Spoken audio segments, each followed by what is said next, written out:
Fala galera, bom dia, boa tarde, boa noite, boa madrugada. Prazer, meu nome é Davi Fernandes e vim trazer mais um vídeo aqui pro canal. No vídeo de hoje, eu creio que esse é o último vídeo, tá? Eu terminei o livro do Adalto. Terminei! Uhul! E eu vim comentar aqui com vocês o capítulo 7 e a conclusão. Tem um prefácio. Eu ia trazer um vídeo especial pro prefácio, porque tem algumas coisas interessantes no prefácio. Na verdade, tudo é interessante do prefácio. Só que tem coisas que tipo não vai ficar tão bom trazer. São cálculos, demonstrações e não fica tão legal. Outras é mais curiosidade, aí fica top. Mas eu acho que eu não vou fazer isso. Eu creio que esse vai ser o último vídeo mesmo, tá? Então, curta, compartilhe, comente, deixa lá o seu gostei, se inscreva aqui no canal. Espero que você tenha gostado dessa sequência de vídeos que eu fiz aqui comentando.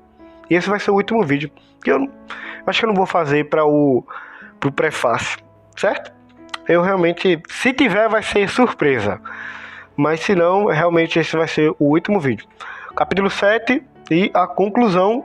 A conclusão, basicamente, ele pega os capítulos e resume. Eu vou ler aqui o resuminho do capítulo 7 somente, tá? Dos demais capítulos, basicamente eu resumi durante os vídeos.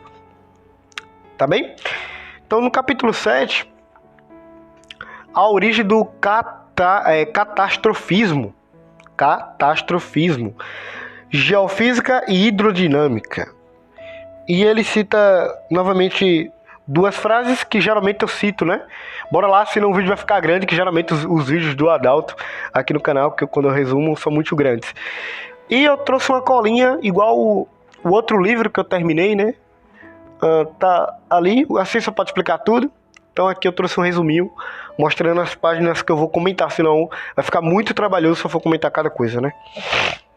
Ele fala bem assim: é impossível não falarmos em catástrofes, que elas existam e continuarão a existir. E é algo além da contestação. A dificuldade encontra-se justamente na interpretação das proporções desses eventos. Geólogos devem... Outra frase. Geólogos devem deixar o domínio específico da ciência quando se tornam historiadores. ... Se pessoas não se formaram em geologia puderam desenvolver a geologia histórica atual, então, outros que também não são geólogos deveriam ter a oportunidade de criticá-la. Aí, o nome do autor é Henry Morris, PhD, e John Whitcomb, certo? Bom, é muito bom, porque aqui ele vai falar sobre catástrofes. Então ele vai falar sobre meteoros, né? Ele fala sobre meteoros, ele vai falar sobre vulcões e vai falar também sobre terremotos. E depois ele vai falar lá no finalzinho, quase pro finalzinho do livro, ele fala da teoria das hidroplacas, né? Que eu vou explicar um pouquinho ao longo do vídeo, certo? Não detalhadamente, mas só por cima para você ter mais curiosidade e procurar. Então ele fala aqui, mas se eu for detalhar, a gente vai ficar num vídeo cansativo demais. E termina, e a gente fala a conclusão e finaliza esse vídeo. Bom, primeiramente a gente vai lá na página 200 e vamos lá no quarto parágrafo, certo? Que ele vai falar aqui sobre os meteoros. Porque se você for estudar a Terra, você vai ver que tem várias marcas de meteoros. E se você for estudar biologia, por exemplo, ele vai falar que os dinossauros foram extintos pelo meteoro muito grande, né? Na verdade, não todos, mas a maioria, muitos deles foram extintos essa é a teoria, né? Certo? A teoria da extinção dos dinossauros. Veio um meteoro muito grande, colidiu com a Terra. Como é que eu sei que esse meteoro veio de fora? Você coleta pelos elementos químicos. Você percebe que ele veio de fora. Você consegue também fazer uma análise de impacto do meteoro, porque você consegue como a gente já tem criações de bombas, né? Tipo, a gente sabe o impacto, por exemplo, da bomba de Hiroshima e Nagasaki. A gente consegue também saber, é só um exemplo, né? Também o impacto, a explosão, o quão elementos quantos elementos químicos, quantos destroços seriam jogados para cima e tal, a altura, o impacto, a explosão, a destruição. Consegue. Então, se a gente consegue analisar com bombas, a gente faz essa mesma comparação para com o meteoro. Seria basicamente o mesmo, a gente faz essa correlação, certo? Aí ele fala bem assim: já foram identificados cerca de 200 crateras na superfície do planeta, do nosso planeta. Algumas são difíceis de reconhecimento devido ao desgaste produzido pela erosão, e em alguns casos pela coberta feita pela vegetação. Uma das crateras mais conhecidas é a de, eu não sei se eu vou falar certo, tá? Chiquichulumbi, né? Na península de Yucatán, no México. Esta cratera, devido à hipótese proposta por Luiz Alvarez em 1980, é associada ao possível impacto que causou o desaparecimento de dinossauros. Então, essa é a teoria para a extinção de dinossauros, que eu não acredito que seja ela a verdadeira, tá? Eu creio que foi extinto pelo dilúvio, certo? Muitas características que eu já citei em vídeos passados, certo? Que aqui eu vou citar um pouco mais. Vamos ver página 204. Tá, vai ser um pouquinho diferente. Então eu vou me ater isso. Vamos lá, vamos destrinchar um pouquinho mais. Então eles vão acreditar que o meteoro veio, né? Essa cratera, por exemplo, ela tem 170 quilômetros, tá? De diâmetro. Então é algo muito grande. Então imagina o tamanho do meteoro, tá?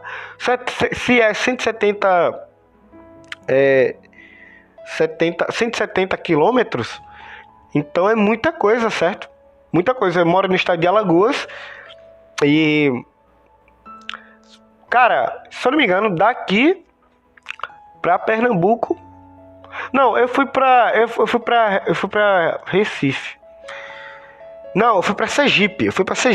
Sergipe para Aracaju é uns 200 quilômetros por aí. Daqui de Maceió, Alagoas, para Sergipe é uns 200 por aí. Chuta uns 200 e um pouquinho, por ali. Então, basicamente do meu estado para outro estado. Então é algo muito, muito, muito grande. E ele traz, que não sei se vai dar para ver, outras imagens de outros impactos. Dá para ver? Olha aqui, ó. São vários. Então, por nosso planeta todo, cara, você vai ver esses impactos. Claro, é de dimensões menores, mas são grandes impactos. Um impacto de 1 quilômetro de diâmetro, 130 metros, tá? Perdão, 450 metros, quase 2 quilômetros. Então são grandes. O negócio se tem um nível de impacto desse meteoro na Terra, quando tinha humanos, rapaz, não sei se sobreviveria. Então, eu tenho uma hipótese que eu vi num canal de um cara, o nome dele é Célio Pires, eu acho que é Pires o nome dele. E faz muito sentido, porque esses meteoros, eles causariam um grande impacto, ele realmente destruiria muito, mudaria totalmente a estrutura da atmosfera, o clima, o terreno, tudo, vegetação, tudo. Mudaria totalmente, cara. Então, o impacto disso já destruiria a biodiversidade daquela região, por exemplo. Então, a única característica que sobra pra gente seria caiu durante o dilúvio. Ou durante, ou um pouquinho antes do dilúvio. Tá? Porque, se você estudar, ele cita aqui que teve tsunamis. Pronto, essa de Chicxulub, ele falou que possivelmente teria produzido tsunamis de até 50 a 100 metros. Então, pelas evidências, né? Se as evidências apontam que os dinossauros foram extintos por água e não por um meteoro, né? A não ser que você associe, o tsunami. Não. Mas Eu acredito que foi um dilúvio mesmo, algo global, água mesmo, que é essa característica. A gente vê pelo fóssil, já é uma característica muito difícil de ser causada. Um fóssil já é algo muito raro, né? Você também analisa e vê que dinossauro tem tecidos moles, ou seja, é algo recente. Outra coisa, com relação ao dilúvio, né? Os fósseis, eles têm umas características específicas, como eles tivessem realmente morrido por água, tá? Os rabos deles encolhem, é algo muito repentino, um animal comendo, morreu com um animal dentro da boca, algo muito rápido, tem que ser algo muito rápido. Então, é isso que eu acredito. Então, esses meteoros, eles caíram ou um pouquinho antes do dilúvio, ou eles caíram durante o dilúvio. Então, imagina, cara, o dilúvio da Bíblia foi algo, rapaz, acabou com tudo, não foi somente água, não.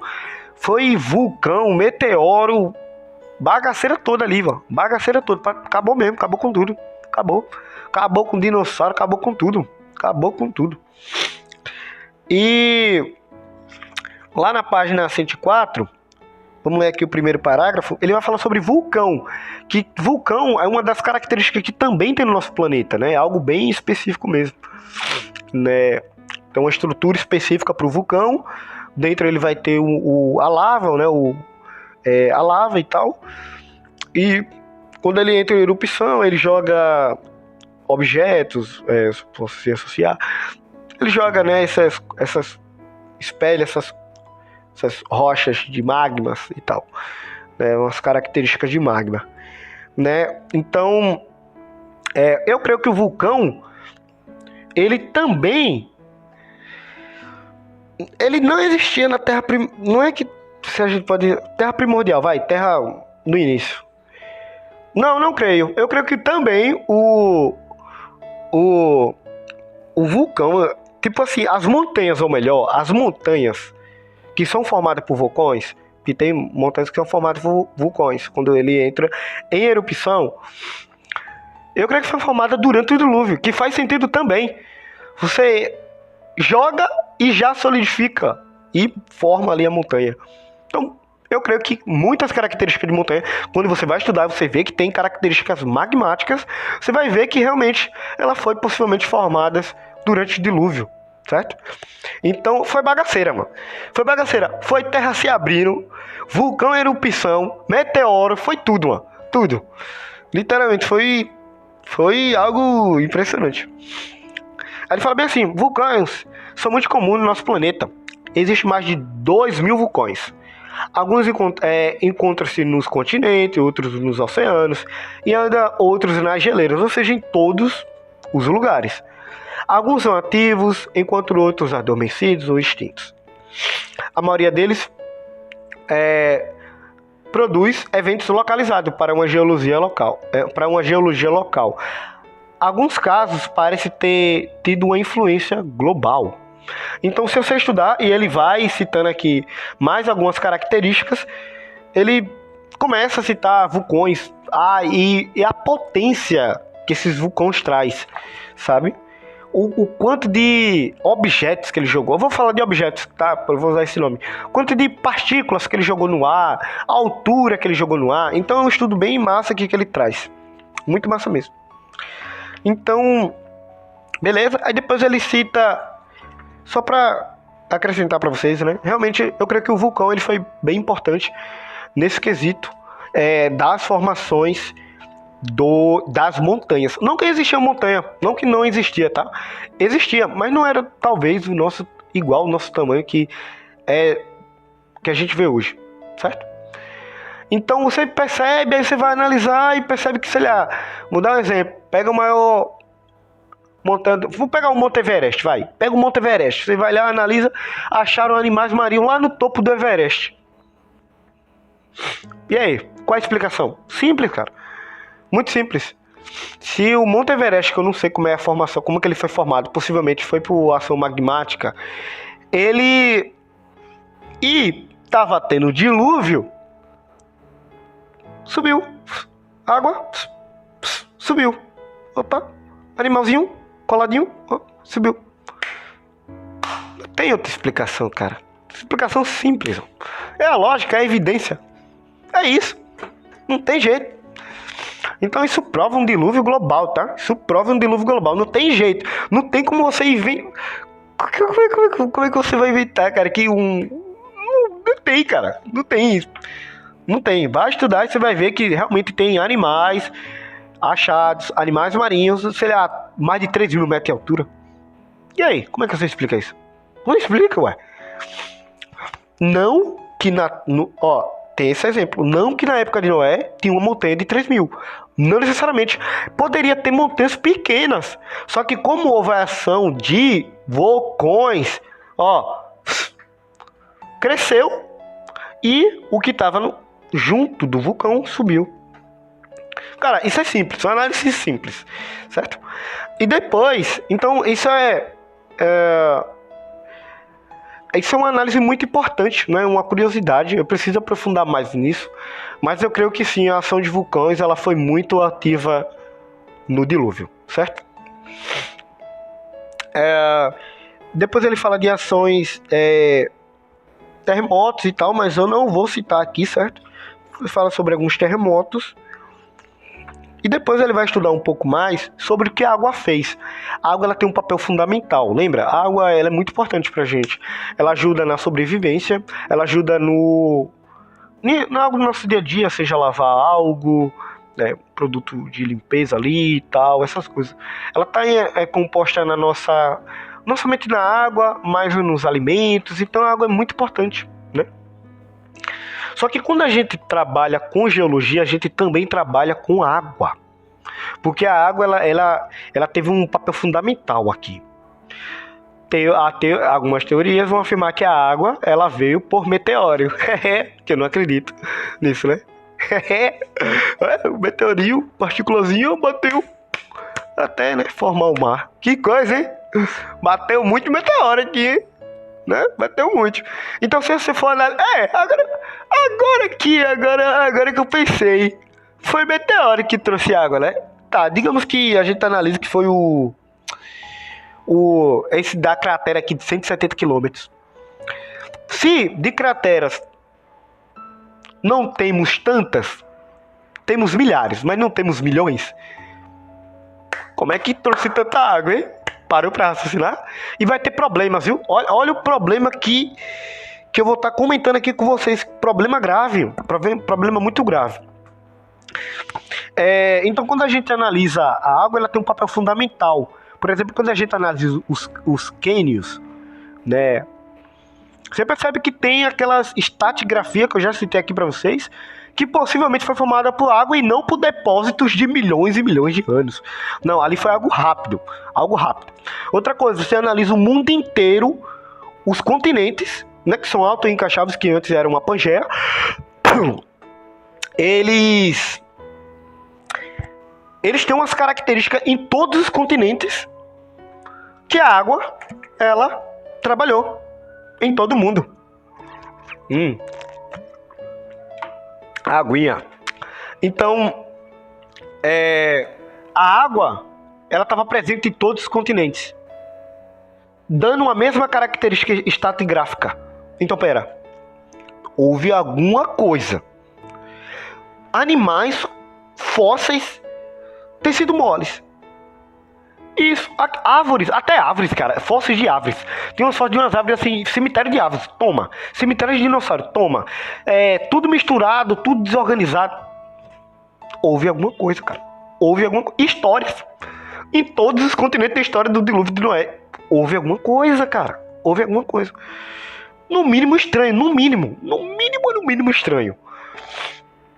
Aí ele cita... ele traz essa figura muito interessante, certo?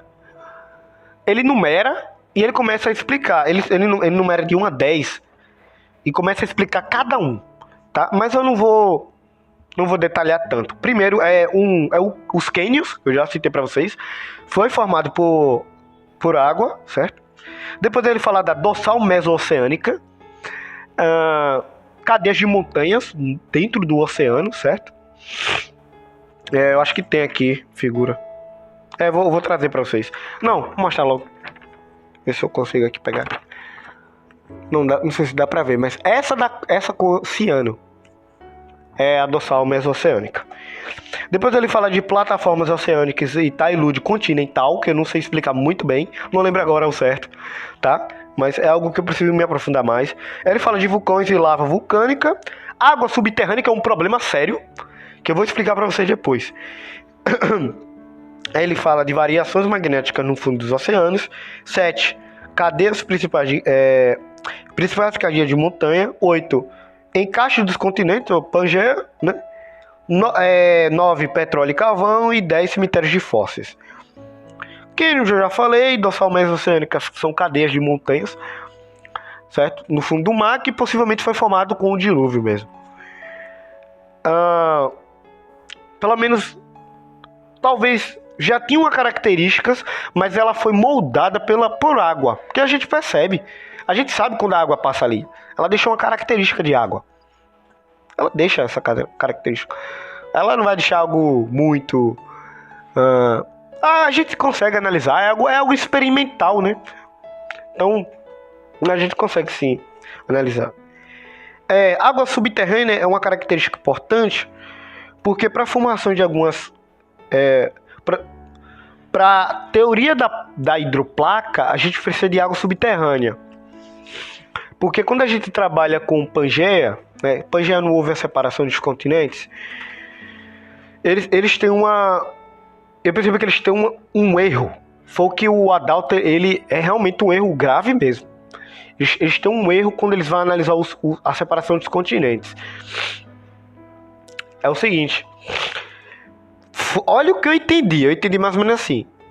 Se aconteceu realmente a teoria da hidroplacas, que seria águas subterrâneas, ou seja, aquíferos, a gente tem água debaixo da crosta. Acho que crosta debaixo da crosta.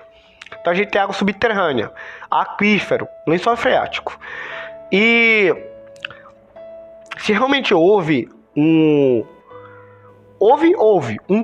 até na Bíblia conta, tá? A Bíblia é a fonte máxima, ela já tem tudo. Houve Pangeia, de alguma forma, não sei como, foi Deus agindo ali, tá? Rompeu, a costa rompeu mesmo, rompeu com tudo. Você vê a falha de San Andrés, que ele vai citar a falha de San Andrés. Então você vai ver as características aí em alguns continentes, de realmente fraturas na crosta. Foi algo impressionante. Então se você tem algo que tá aqui, ó, você fala assim, ó, toma, a água, ela vai subir com uma velocidade, meu irmão. Isso é física. Imagina que você tem água aqui, a pressão tá grande aqui, que você tá comprimido. Aí você vai, ó, toma. E outra coisa, como tem água embaixo, que seria água subterrânea, a placa, ela teria um movimento melhor. Ou seja, a gente não pode associar o movimento das placas hoje com o movimento das placas antes. Por quê? Porque possivelmente a gente já está retirando água. É isso que eu entendo. A gente já está retirando água dos aquíferos, né? Antes, possivelmente, tinha mais águas nos aquíferos do que hoje. Então, o movimento de antes era maior do que o movimento de hoje. Então, a gente não pode fazer essa comparação.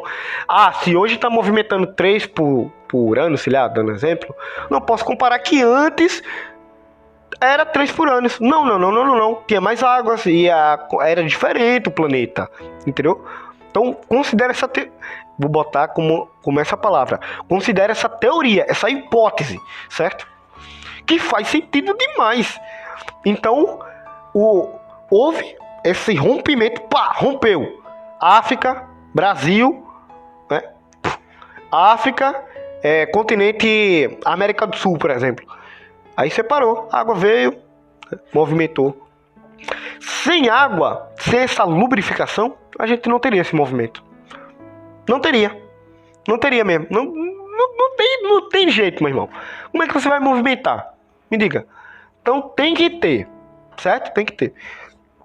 Então é importantíssimo quando a gente fala de água subterrânea no quesito dessa separação dos continentes, da Pangeia, certo? Porque é algo impressionante mesmo. Então tá havendo essa falsa... O cálculo tá certo, só que o pressuposto principal... Eita, faltou energia. Bem na hora, ó. Ah, não, acho que eu vou mudar de lugar, espera aí. Ah, eu tinha pausado, mas literalmente 2 segundos depois voltou a energia. Vamos lá, que então tá ficando grande, o vídeo tá muito grande. Então, tá vendo, o cálculo tá certo, mas o pressuposto, a premissa errada tá errada. A primeira premissa tá errada. Que eu não posso comparar essa análise de hoje com a análise de antigamente, né? Certo? Claro que em muitos casos essa análise é necessária. Pra gente entender hoje, a gente tem que entender antes. Certo? Mas o que eles estão fazendo é algo muito diferente, né? Eles estão pegando o que era para analisar antes para concluir hoje, não, eles estão pegando hoje para concluir antes, entendeu? Então tá tipo muito o inverso. Petróleo e carvão, eu já citei aqui para vocês que o petróleo e o carvão que eles vão falar, pelo menos o petróleo, que eles vão falar que é formado em milhões de anos, não necessariamente, falso, que não necessariamente falso. O petróleo, ele pode ser formado em horas. Depende da condição de pressão e temperatura. E os cemitérios fósseis, que eu já falei aqui pra vocês, tem vídeo até sobre isso. Aí depois ele cita que... daqui ele tem uma imagem bem interessante, ó. Dá pra ver, né? Esse vermelho é a cadeia de montanhas, o amarelo, dorsal mesoceânica, e o roxo é roxo, tá? É deriva continental, ó. Certo? Interessantíssimo. O exemplo que eu falei para vocês de estar lubrificado, certo? Para formar as montanhas e tal. E depois ele vai fazendo um quebra-cabeça, encaixando. Ah, isso aqui faz sentido, isso aqui faz sentido. E ele termina, e a gente... ainda falta a conclusão, né? Pra gente finalizar. Ele termina com alguma massinha, cara. Imagem de luas, certo? Que legal. Bora pra conclusão? Conclusão em busca da verdade. Peraí. Então, bora fazer um resuminho pra vocês. Vamos lá. Ele fala bem assim: a terminologia associada ao catastrofismo é comum tanto para os criacionistas quanto para os naturalistas. Depois, o catastrofismo é uma proposta observável, suas causas e efeitos... Tô doente. Perdão. Podem e devem ser estudados pela ciência. Depois ele fala: impactos de corpos celestes são a causa principal do catastrofismo. No planeta Terra, estes impactos são estudados também nos demais planetas e luas do Sistema Solar. A Terra possui muitas marcas gigantes deixadas por esses impactos. Embora as atividades vulcânicas estejam limitadas geograficamente, o impacto causado pode ter proporções globais, principalmente na atmosfera e no clima do planeta. Muito material vulcânico existe na superfície do planeta e não corresponde às taxas de escoamento. Uma intensidade de atividades vulcânicas no passado é diferente das atuais. A atividade sísmica atual tem uma intensidade menor que a evidência deixada ao passado. Ou pelo passado, né? Deixada pelo passado, melhor. A evidência encontrada mostra que a atividade atmosférica influencia diretamente o clima e, portanto, diretamente o biossistema. Penúltima frase. Os sistemas de devastações causados pela água no planeta é algo que não pode ser negado. Avaliar a intensidade e a duração desses tais eventos é o que tem sido proposto pela teoria das hidroplacas. E por último, a ciência naturalista atual descarta o catastrofismo e baseia-se na frase: o presente é a chave do passado, quando ironicamente procura usar a chave do passado para explicar o presente. Então, foi o que eu citei, né? Foi exatamente o que eu tinha citado, que eu nem lembrava dessa frase aqui.